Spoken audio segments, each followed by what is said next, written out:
Assalamualaikum warahmatullahi wabarakatuh. Bismillahirrahmanirrahim. Alhamdulillahi rabbil alamin. Wassalatu wassalamu ala ashrafil anbiya'i wal mursalin. Sayyidina wa maulana Muhammad wa ala alihi wa sahbihi ajma'in, amma ba'd. Yang kami muliakan segenap Dewan Pembina Madrasah Virtual Al-Kimiyah, mobil khusus panjenenganipun Romo Ki Haji Miftahul Akhyar selaku pembina utama Madrasah Virtual Al-Kimiyah. Yang kami hormati Direktur Madrasah Virtual Al-Kimiyah Dr. Agus Haji Karomi, dan segenap pemirsa pengajian Kitab Ta'limul Muta'alim sore hari ini yang mudah-mudahan selalu diberi kesehatan oleh Allah Subhanahu wa Ta'ala. Amin amin ya rabbal alamin. Alhamdulillah, disyukur kehadirat Allah Subhanahu wa Ta'ala, kita masih berjumpakan kembali oleh Allah Subhanahu wa Ta'ala, bisa bertatap muka kembali sore hari ini untuk menambah ilmu dalam pelajaran Kitab Ta'lim Muta'alim. Mudah-mudahan pertemuan kita sore hari ini jadikan pertemuan yang penuh dengan keberkahan dan pertemuan yang mendapatkan ridho dari Allah Subhanahu wa Ta'ala. Amin amin ya rabbal alamin. Salawatullah wassalam mudah-mudahan tetap tercurahkan kepada junjungan kita Nabiullah Muhammad sallallahu alaihi wasallam, yang selalu kita harapkan syafaatnya di yaumil qiyamah nanti. Dan mudah-mudahan kita termasuk umat-umat yang nantinya masuk surganya Allah Subhanahu wa Ta'ala bi syafaat Rasulullah Muhammad sallallahu alaihi wasallam. Amin amin ya rabbal alamin. Para pemirsa pengajian Kitab Wasoyah sore hari ini dirahmati oleh Allah Subhanahu wa Ta'ala, marilah kita buka pengajian sore hari ini dengan pembacaan suratul Fatihah, dengan harapan mudah-mudahan kita selalu dapatkan ilmu yang bermanfaat dan barokah, dan kita bisa istiqomah selalu mencari ilmu yang bermanfaat. Ala hadiniyah wa ala kulli niyatin sholihata wa salat ila hadrati habibina wa syafi'ina qurrata ayunina Muhammadin sallallahu alaihi wasallam wa alihi wa ashabi ajma'in wa tabi'i tabi'in lahum bi ihsanin ila yaumiddin, wa khususan ila hadrati Syabdul Qadir Jilani wa husna hadrati masyaykhina wa ustadina wa ustadina wa wadaibil arba' sunan wa lisan bil Bangkalan, wa husna hadrati mu'assis nahdlatul ulama hadrati Syekh Bayyashim As'ari Bayya Hasbullah Bayyisi Syamsuri wa alihi wa usulihi wa furu'ihim wa azwaji wa dzurriyyati wa man tasabba ilaihi, wa husna hadrati Alifatul Kitab Ta'limul Muta'alim Syekh Burhanuddin Azhar Nuji wa alihi wa usulihi wa furu'ihi wa azwaji wa dzurriyyati wa man tasabba ilaihi, wa khususan hadrat jami'il muslimin wal muslimat wal mu'minin wal mu'minat min umat Sayyidina Muhammad.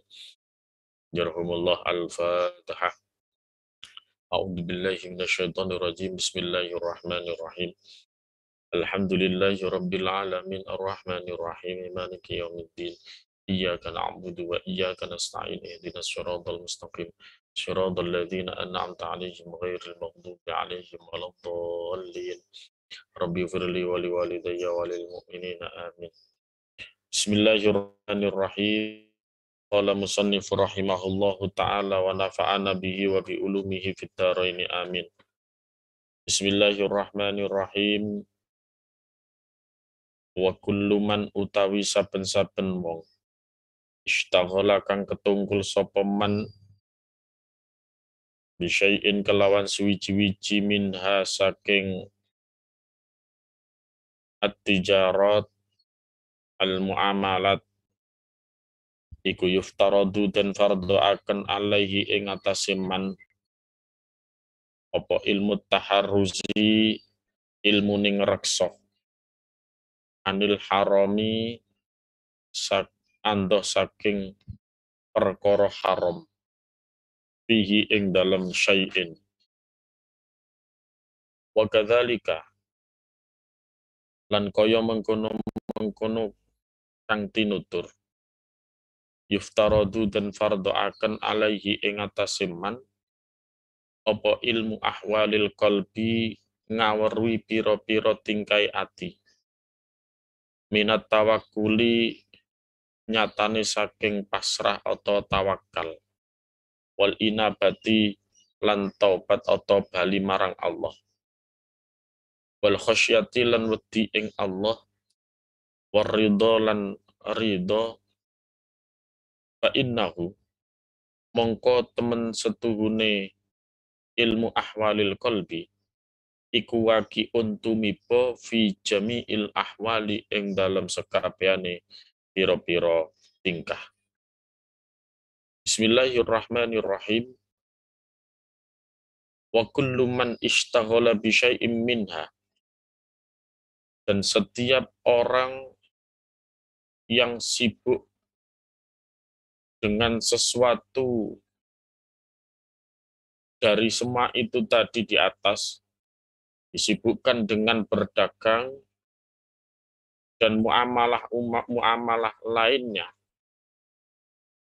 yuftaradu alaihi ilmu taharruzi anil harami fihi, maka difardukan baginya atau diwajibkan baginya apa yang diwajibkan, ilmu yang bisa menjaganya dari perkara-perkara yang haram. Bahwa kemarin kita membahas ketika kita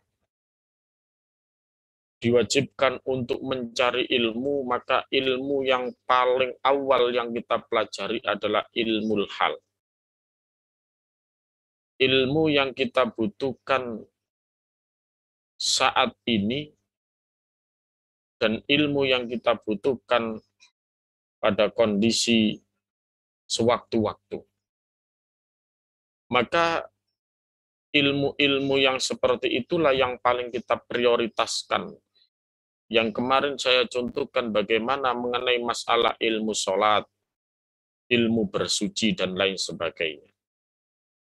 Selain itu, adalah suatu ilmu juga kita diwajibkan untuk mempelajarinya apabila kita memang dihadapkan dengan perbuatan tersebut. Maka dicontohkan berikutnya bagaimana ketika kita masalah ilmu berdagang atau ilmu muamalah yang lainnya, amalia yang lainnya, maka kalau kita belum berhadapan langsung dengan sesuatu tersebut, maka kita belum diwajibkan untuk mempelajarinya. Ilmu berdagang, baru kita diwajibkan yang wajibnya itu adalah fardu ain. Kalau kita memang seorang pedagang. Akan tetapi kalau kita adalah bukan orang yang berdagang, maka kewajiban itu bukan fardu ain, melainkan adalah fardu kifayah. Artinya apa? Andai kata sudah ada orang lain yang mempelajari masalah ilmu berdagang menurut syariat agama Islam, maka kita tidak berdosa andai kata kita ini tidak mempelajari ilmu berdagang tersebut.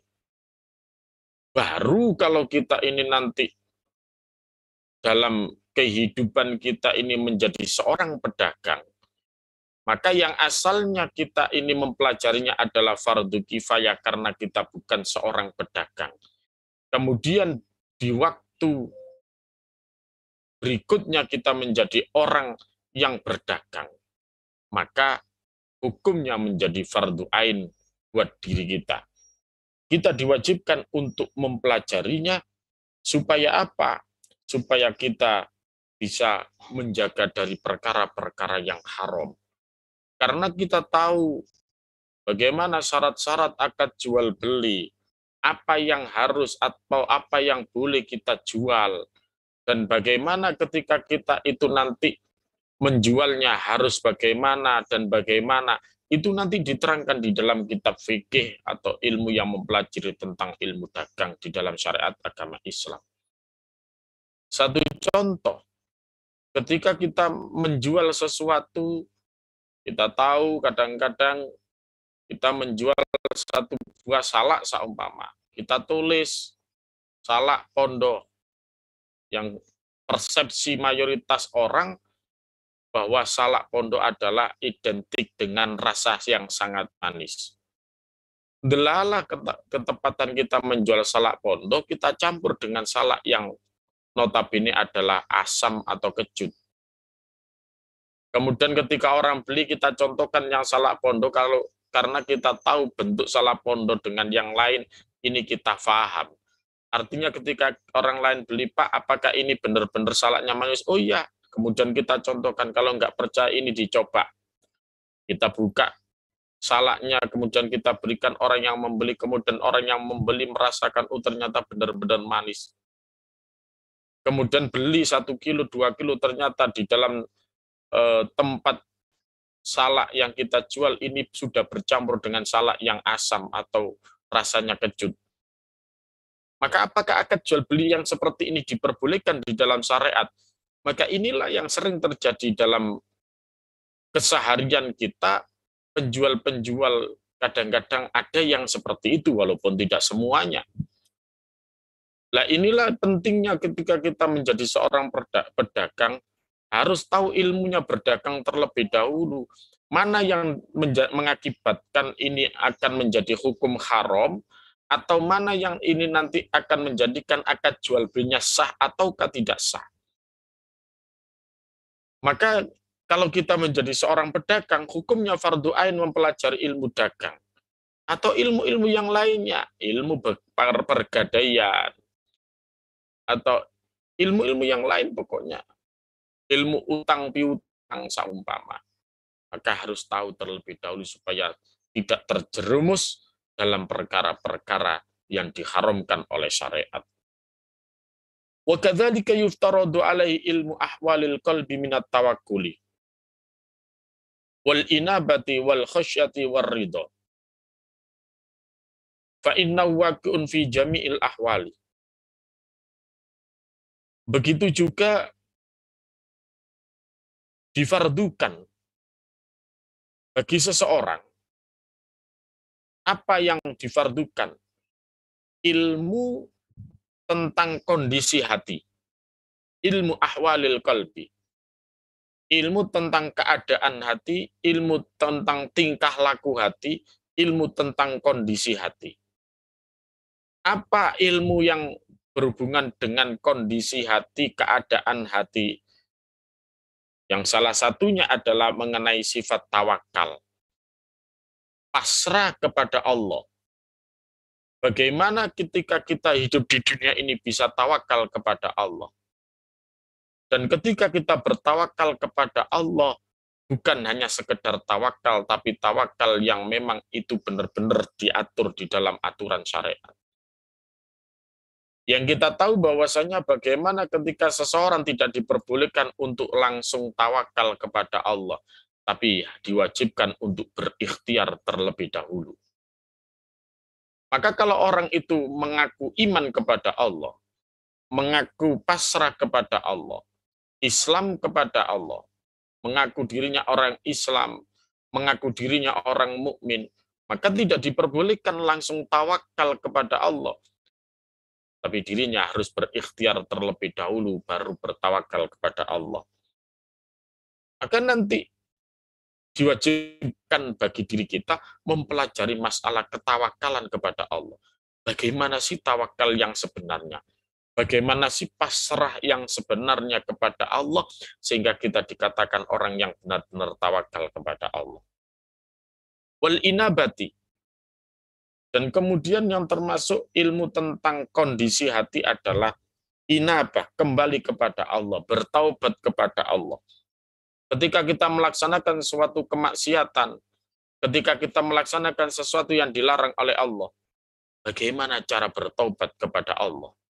Apakah hanya cukup kita beristighfar kepada Allah, astaghfirullahaladzim, sehingga kita yakini bahwasanya dengan istighfar itu Allah akan menerima pertaubatan kita. Allah akan menerima taubat kita. Allah akan menghapus kesalahan atau dosa kita yang kita lakukan karena kemaksiatan kita kepada Allah. Maka ini perlu kita pelajari, bukan hanya sekedar bertaubat, tapi kenyataan ketika kita bertaubat tidak sesuai apa yang diatur di dalam syariat. Yang kita tahu salah satunya adalah di samping kita beristighfar kepada Allah, kita harus merasa diri kita bersalah, merasa diri kita ini yakin tidak akan mengulangi lagi apa perbuatan maksiat kita. Kita berjanji kepada Allah.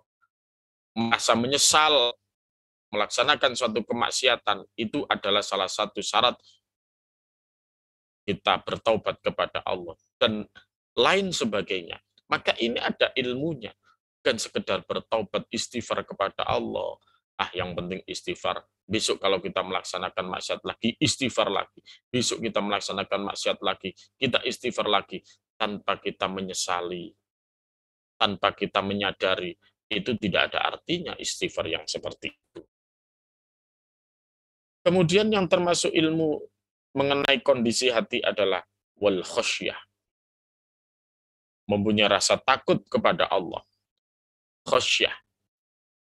Takut kepada Allah yang dengan ketakutan kita kepada Allah malah dekat dengan Allah. Maka itulah khosyah. Maka ketika kita merasa takut kepada Allah bukan berarti kita malah lari menghindar dari Allah. Berbeda dengan ketakutan kita kepada makhluk yang namanya manusia. Maka kalimat yang digunakan adalah bukan khaufun, tapi khosyah. Yang mana kita ketahui bahwasanya kalimat khosyah adalah ini menunjukkan bahwa rasa takut mengakibatkan tambah dekatnya kita kepada Allah, bukan sebaliknya takut yang mengakibatkan kita jauh dari Allah. Maka kalau takut yang mengakibatkan kita jauh dari Allah, itu identik dengan kalimat khaufun.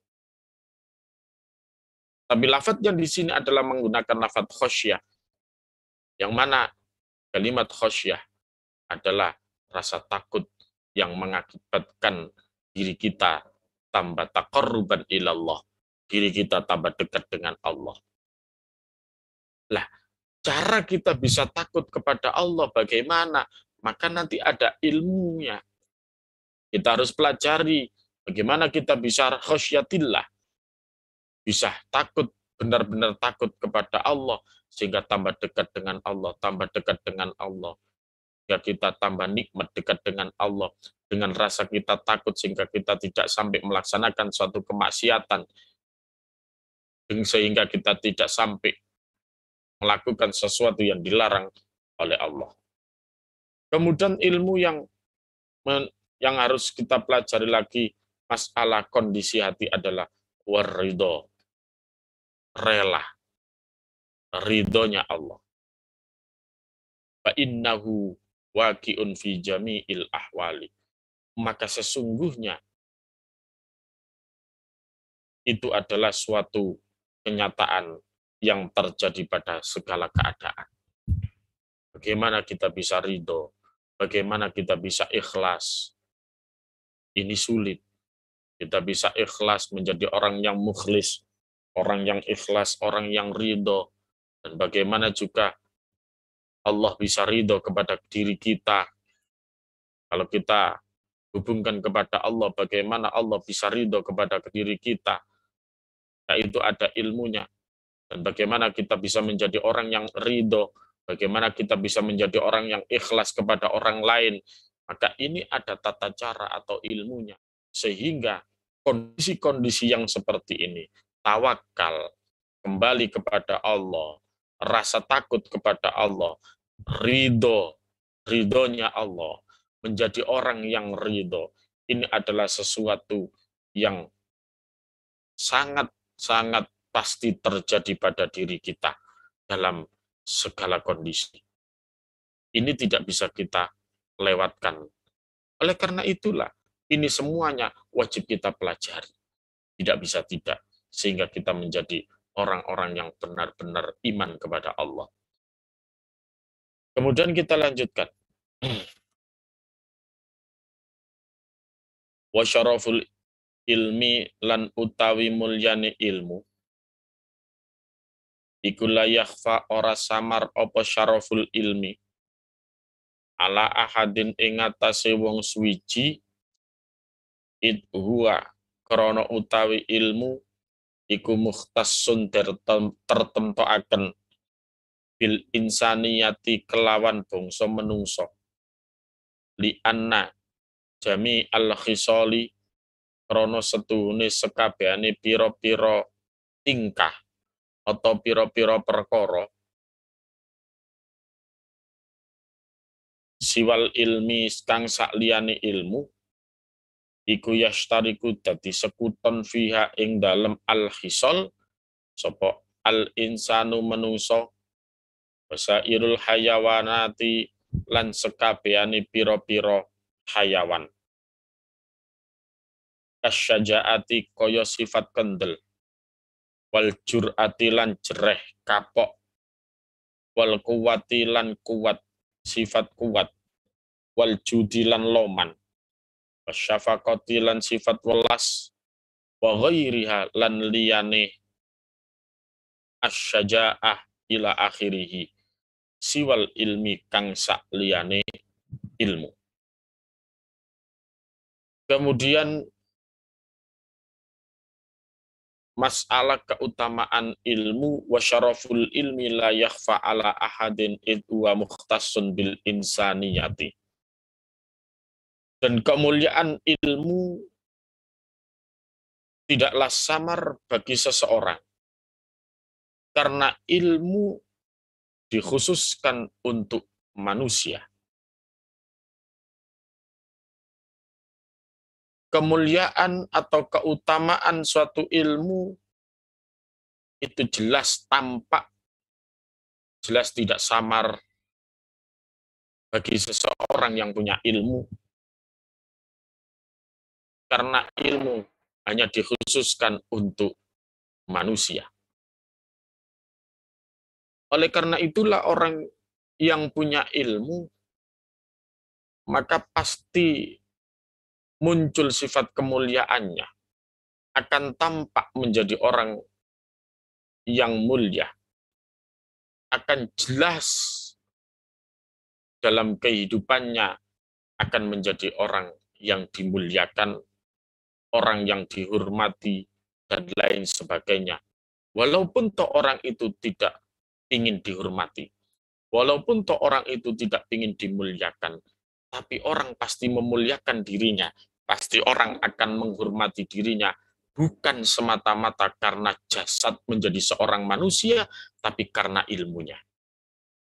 Karena apa? Li'anna jami'al hisali siwal ilmi. Karena ilmu, sebab semua sifat selain ilmu. Karena sesungguhnya semua berbagai macam tingkah, semua sifat selain ilmu atau berbagai macam perilaku selain ilmu, yashtariku fihal insanu wasairul hayawanat.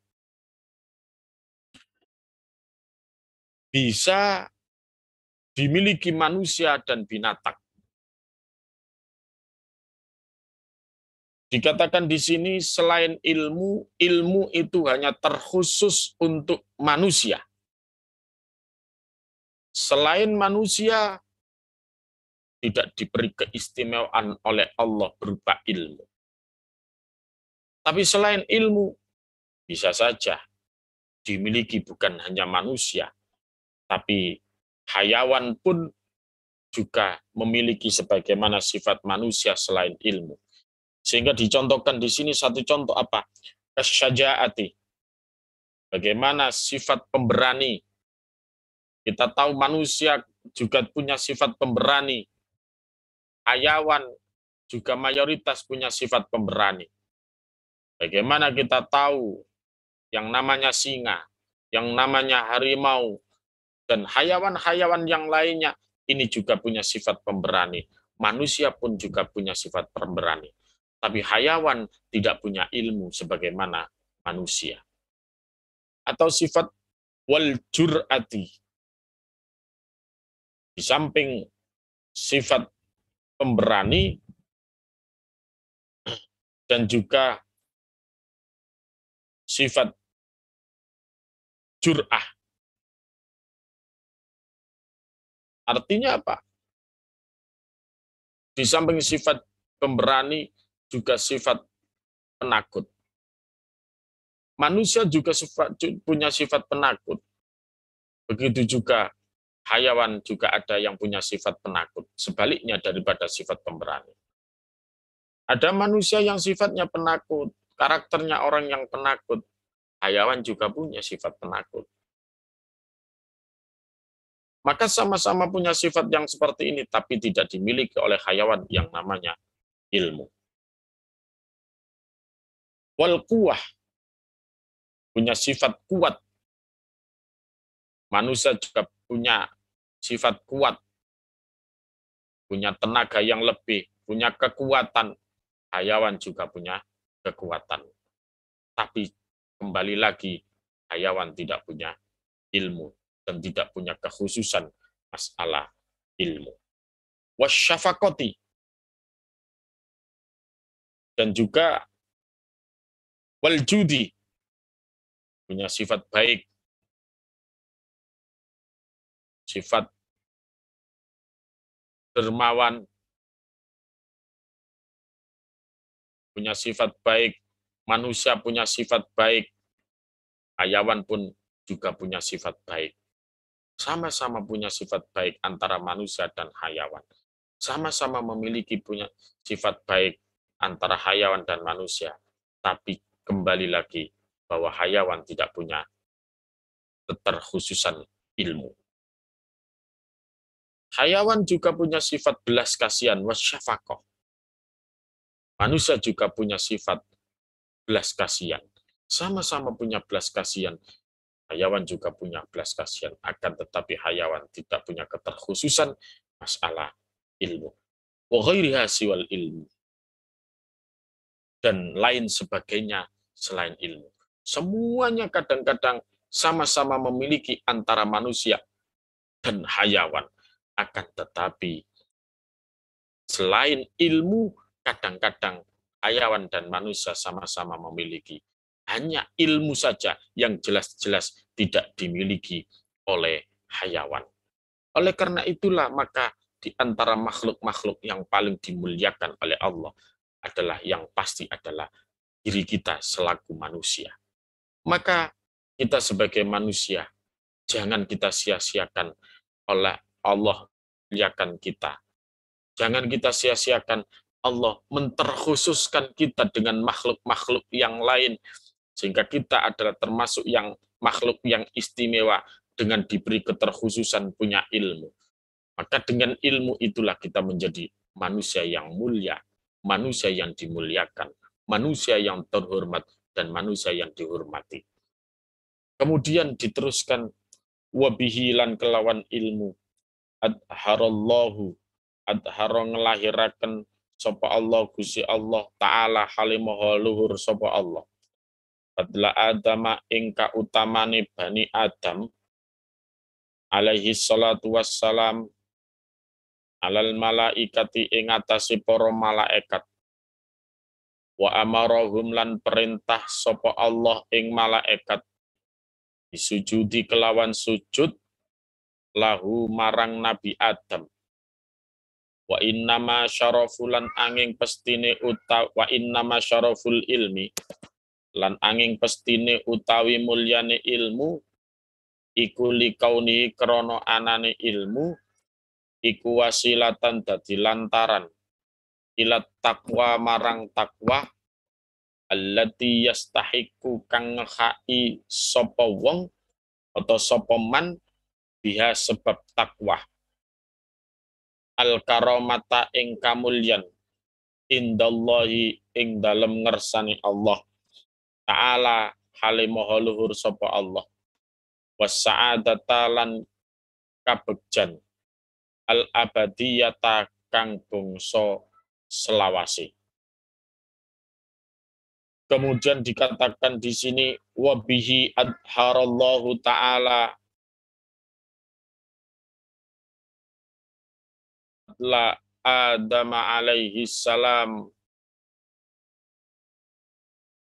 wabi adharallahu ta'ala fadla Adam alaihi salatu wassalam alal malaikati. Dengan itulah atau dengan ilmulah Allah Subhanahu wa ta'ala menampakkan, menjelaskan keutamaan kelebihan Nabi Adam alaihi salam di atas para malaikat. Wa amarahum bisujudi lahu, dan menyuruh para malaikat untuk bersujud menghormat kepada Nabi Adam. Ini sejarah membuktikan bahwa dengan ilmu Allah Subhanahu wa ta'ala menampakkan, menunjukkan kelebihan, keutamaan daripada Nabi Adam alaihissalam kepada para malaikat. Yang terbukti Allah memerintahkan kepada malaikat untuk bersujud menghormat kepada Nabi Adam.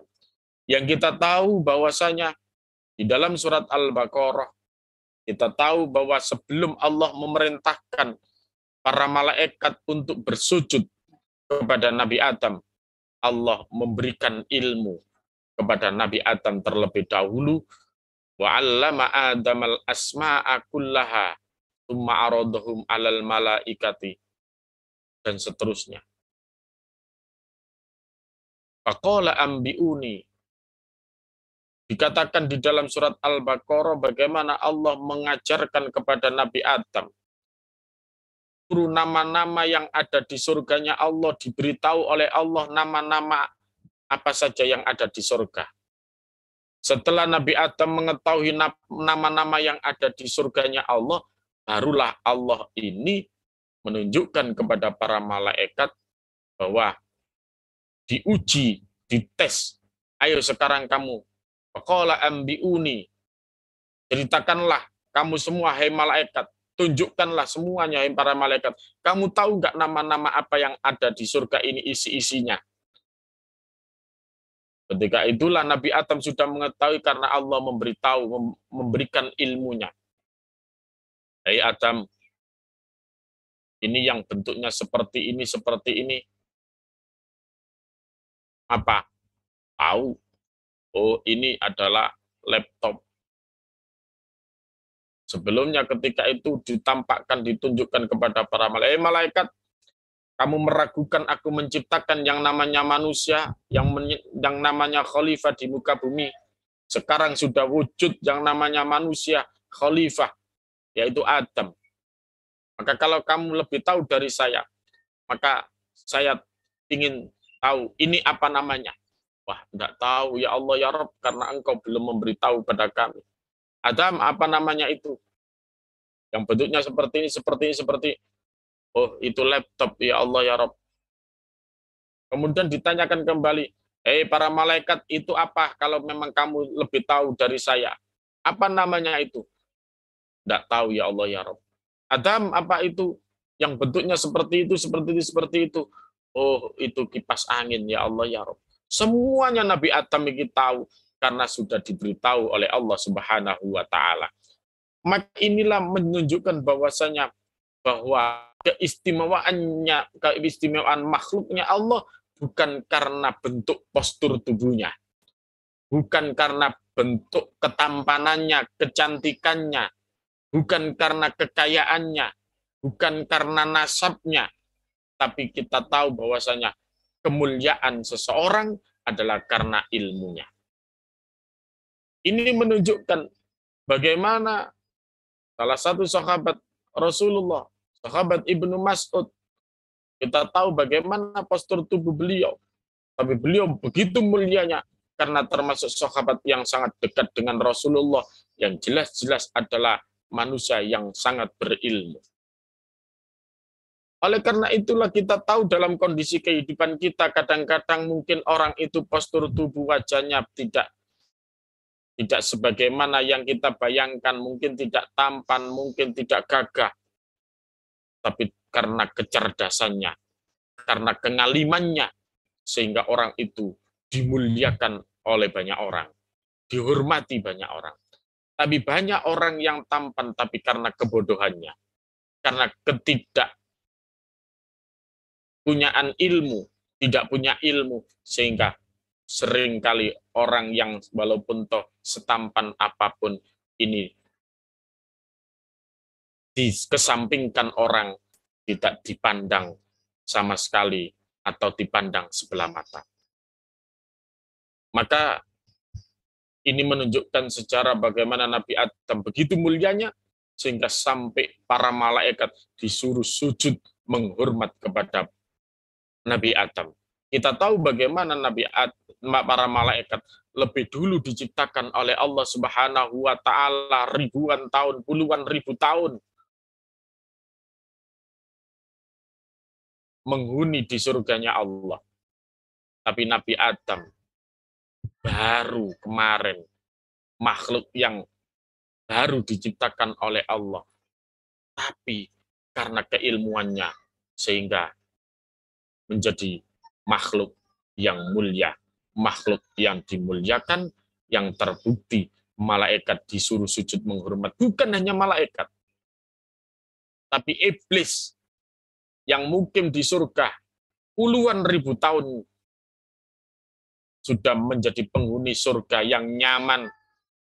Kemudian hadirnya Nabi Adam yang baru kemarin sore, malah bukan kok Nabi Adam ini yang sujud kepada para malaikat, sujud pada iblis, akan tetapi sebaliknya mereka-mereka yang dahulu hidup di surganya Allah Subhanahu wa taala malah menjadi orang yang dimuliakan oleh para makhluk yang lebih dahulu menghuni di surganya Allah Subhanahu wa taala. Sehingga malaikat yang notabene adalah selalu taat kepada Allah berbalik, berbeda dengan iblis. Sehingga iblis dengan sombongnya aba wastakbar, tidak mau, dan dengan sombongnya iblis ini tidak bersujud menghormat kepada Nabi Adam. Sehingga ana khairum minhu khalaqtani min narin wa khalaqtahu min tin. Dengan sombongnya mengatakan ana khairum minhu, saya lebih baik dari Adam. Khalaqtahu min narin, aku diciptakan oleh Allah dari api. Wa khalaqtahu min tin, akan tetapi Adam diciptakan dari tanah liat. Maka jelas seharusnya api lebih mulia daripada tanah liat menurut iblis. Maka ini menunjukkan bahwa seseorang itu mulia bukan karena dia diciptakan atau nasabnya siapa, anaknya siapa, keturunannya siapa, tapi kemuliaan seseorang adalah karena sebab ilmunya. Terbukti begitu mulianya malaikat karena penciptaannya.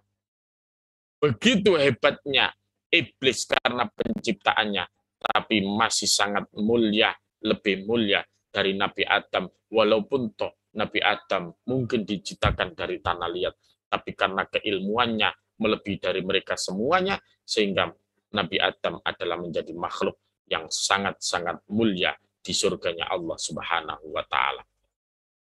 Wa inna masyaraful ilmi likauni wasilatan ila taqwa alladhi yustahaqqu bihil karamatu indallah wasa'adatil abadiyah.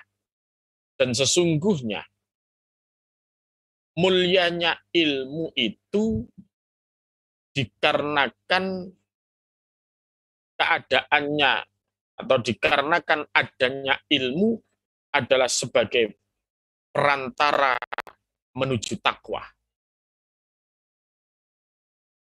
Yang membuat seseorang yang berhak untuk mendapatkan kemuliaan di sisi Allah Subhanahu wa taala dan kebahagiaan yang abadi. Dan kenapa kok orang yang punya ilmu ini memang berhak untuk menjadi orang yang mulia dan dimuliakan? Karena kemuliaan ilmu itu menjadi sebab perantara menuju takwa. Orang bisa takwa kepada Allah. Orang bisa melakukan apa yang diperintah oleh Allah dan menjauhi apa yang dilarang oleh Allah tanpa didasari dengan ilmu, tidak mungkin. Mustahil kita tahu bahwasanya orang itu selalu melaksanakan perintahnya Allah, selalu menjauhi apa yang dilarang oleh Allah tanpa didasari dengan ilmu. Sehingga tidak mungkin orang itu menjadi orang yang benar-benar bertakwa kepada Allah tanpa mengaji. Kenapa? Karena kita tahu bahwasanya, mana tahu kalau kita ini adalah perintahnya Allah, ini adalah larangan Allah, tanpa kita punya ilmu, tanpa kita mengaji, mustahil. Ujuk-ujuk kita punya perasaan, oh ini perasaan saya kok ini kelihatannya ini adalah perintahnya Allah ya. Oh perasaan saya ini kelihatannya adalah larangannya Allah ya. Tidak mungkin.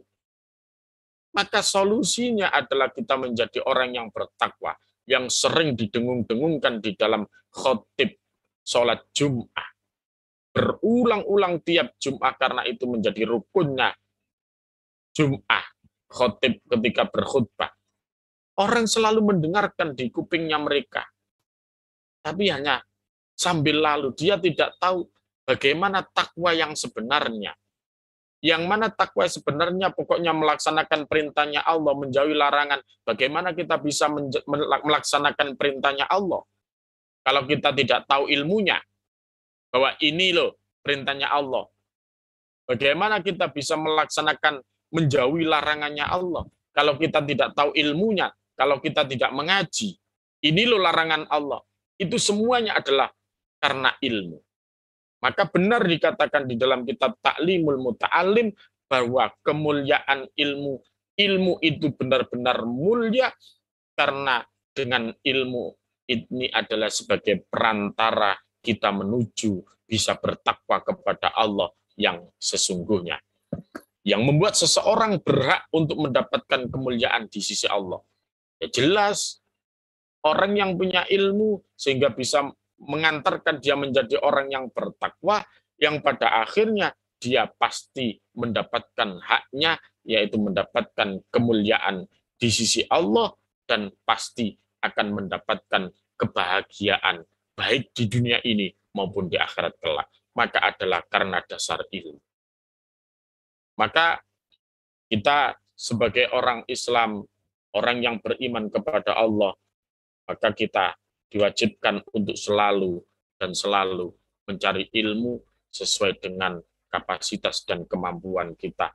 Dan mudah-mudahan kita selalu dijadikan oleh Allah menjadi orang-orang yang berilmu, yang pada akhirnya kita menjadi orang yang mulia, orang yang dimuliakan, baik dimuliakan oleh Allah Subhanahu wa Ta'ala, dan umumnya dimuliakan oleh makhluk-makhluknya Allah, dan menjadi orang yang terhormat dan dihormati oleh makhluknya Allah sesama manusia tanpa kita memintanya.